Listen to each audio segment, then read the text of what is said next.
And welcome back to Newsmax TV's special live coverage of the Wisconsin primary. I'm John Bachman. We just heard from Ted Cruz a few moments ago, the big victor in Wisconsin tonight. Bernie Sanders also winning as well. In addition to his speech, Ted Cruz tweeted this out earlier tonight. 4 very different states, Utah, Colorado, North Dakota, Wisconsin, 4 victories. He also tweeted this: tonight is a turning point. It is a rallying cry. It's a call from the hardworking men and women of Wisconsin to the people of America. Also a good night for Wisconsin Governor Scott Walker, who endorsed Ted Cruz, of course. He tweeted this out: thanks to my friends and neighbors across the state for showing the nation what it means to be Wisconsin nice. As we mentioned, we heard from Ted Cruz. The warm-up act for Ted Cruz's victory speech was Scott Walker. Here's what he had to say.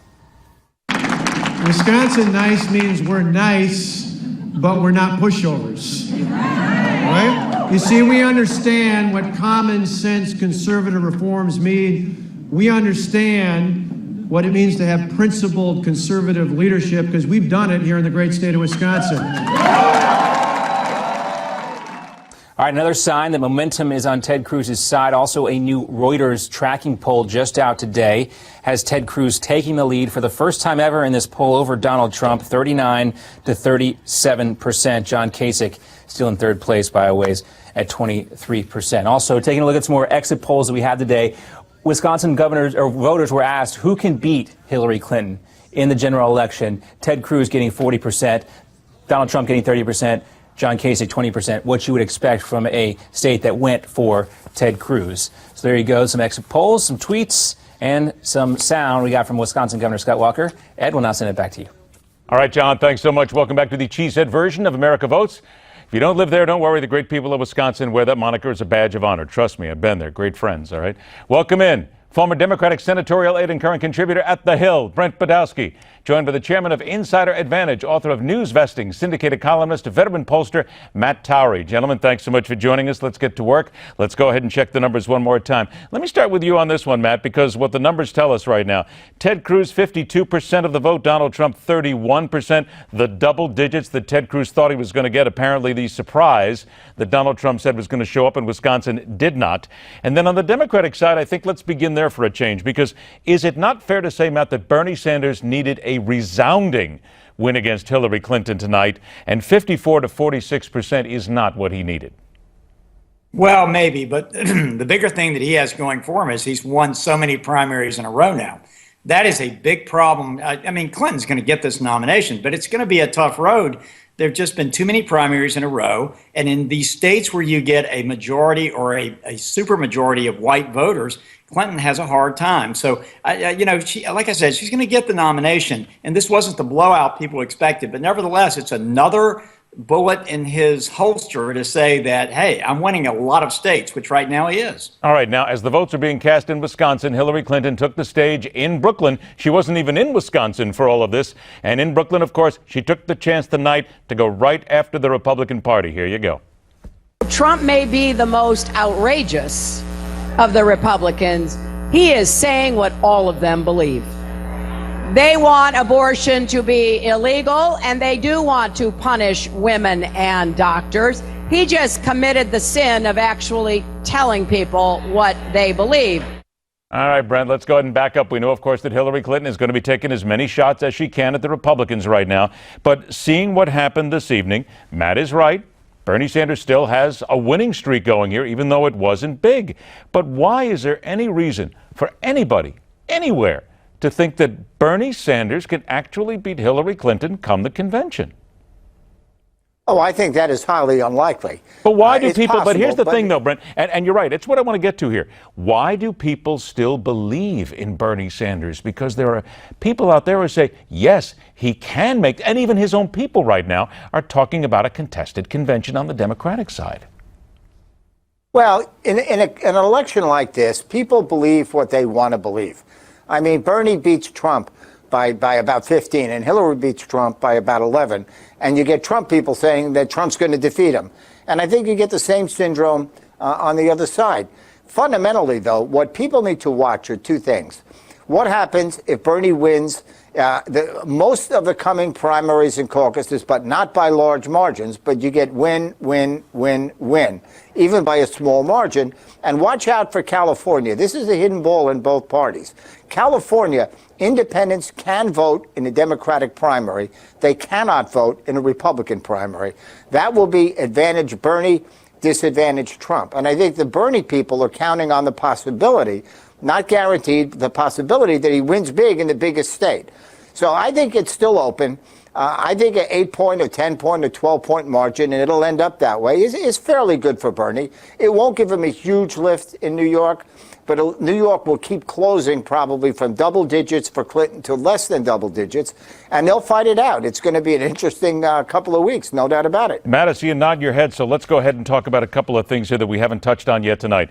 Pennsylvania, New York, and California. Not necessarily in that order, but let's go ahead and talk about it. People are talking about the resounding defeat, the big defeat that Ted Cruz gave Donald Trump tonight. He did.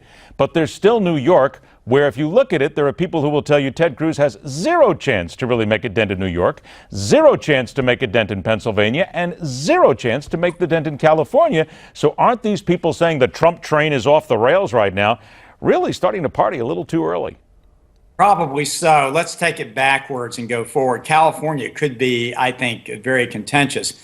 Pennsylvania, New York, look, here's the bottom line.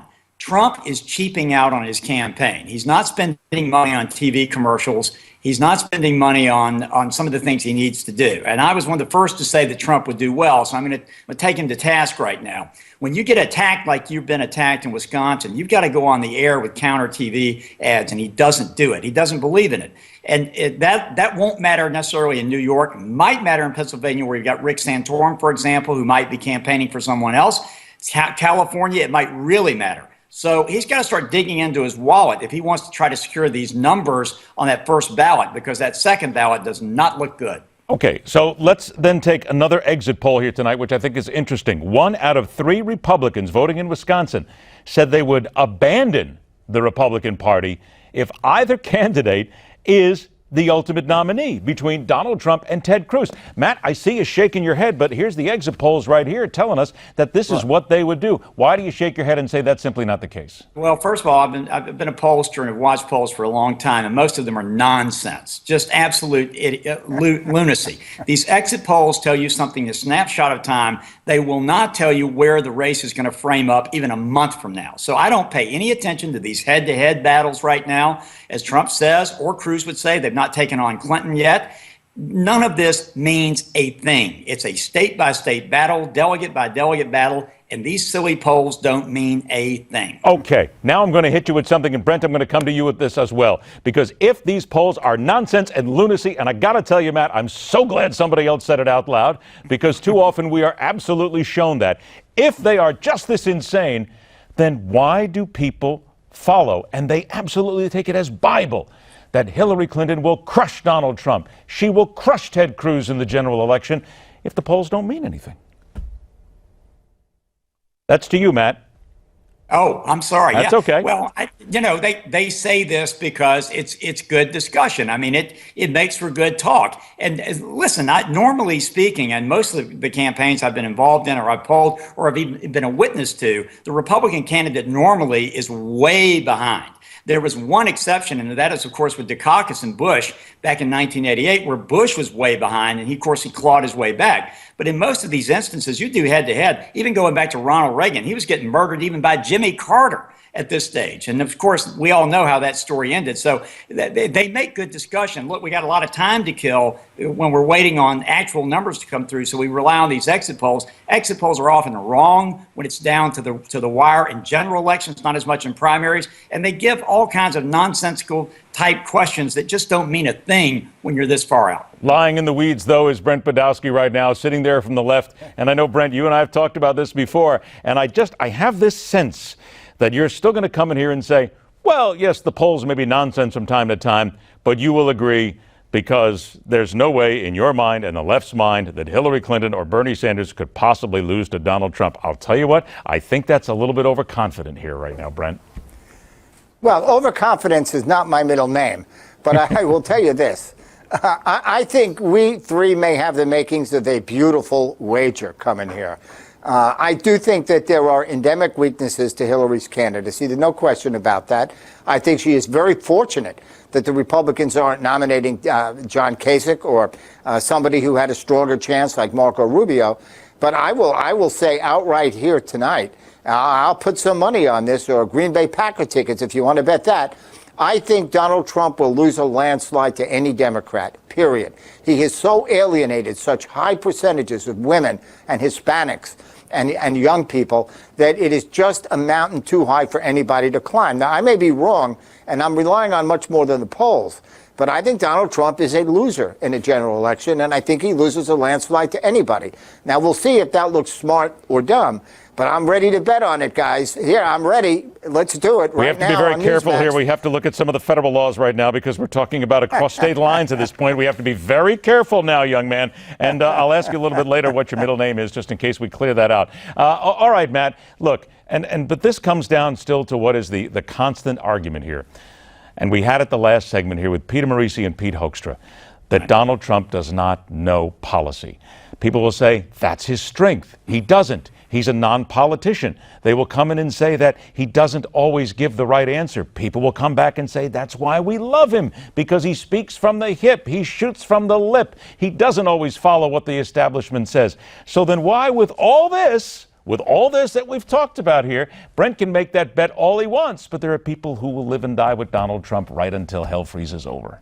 Well, and there are a certain percentage, and they're not going to go away, but the rest of the public's what matters.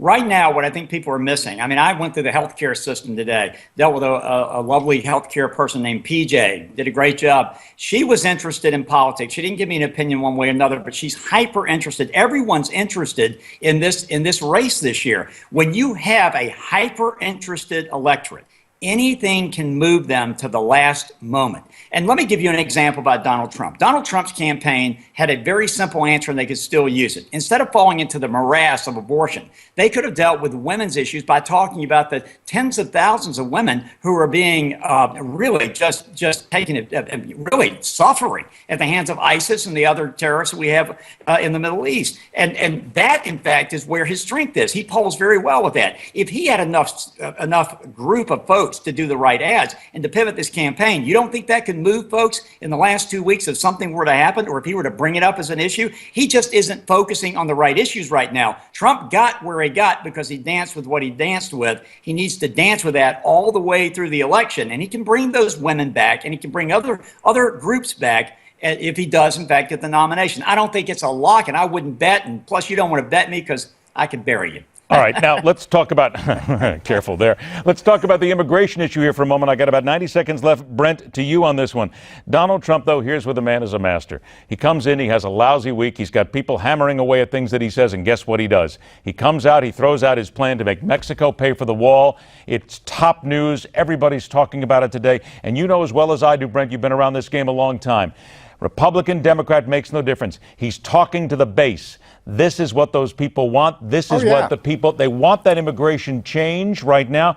But will it make a difference when he gets out of the states that are like Pennsylvania, New York, those states that really don't have a border wall to think about? No, in a Republican primary, that kind of an issue definitely helps them.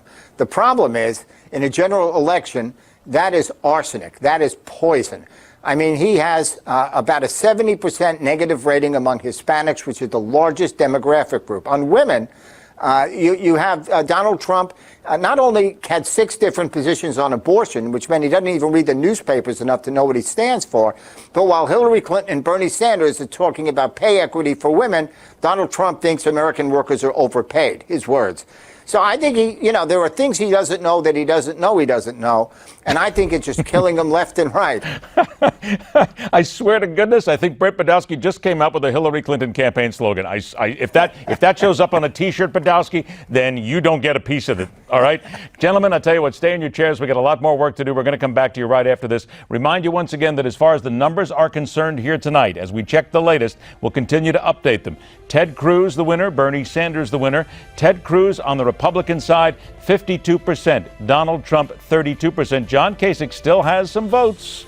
And that's got Ted Cruz unhappy. On the Democratic side of things, with 43% of the precincts in right now, Bernie Sanders 54%, Hillary Clinton 46%. We'll continue to update. More issues to come. Stay with us. America Votes. The Badger State speaks loud and clear.